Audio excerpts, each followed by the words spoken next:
ఈ industrial training centres, ఈ advanced technology centres ఇవన్నీ కూడా స్థాపిస్తే లోకల్ ట్రైనింగ్ ఇవ్వచ్చు.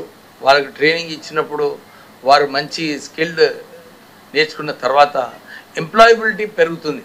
సో ఈ అడ్వాన్స్డ్ టెక్నాలజీ సెంటర్స్ ఏదైతే రాష్ట్ర ప్రభుత్వము టాటా టెక్నాలజీస్తో కలిపి ఈ సెంటర్ స్థాపించుకోవాలనుకుంటున్నారో దీంట్లో కొత్త కొత్త కోర్సెస్ ట్రైనింగ్ ఇచ్చి మన పిల్లలకు వీళ్ళందరికీ కూడా ఉద్యోగ అవకాశాలు కల్పించాలని చెప్పి ప్రాజెక్ట్ స్టార్ట్ చేయబోతున్నారు. ఒక ఆల్రెడీ ఇవాళ జియో కూడా ఇష్యూ అయింది. ఈ జియో ప్రకారంగా మనకు ఈ సుమారు 1644 crores అన్నమాట ఈ ప్రాజెక్ట్.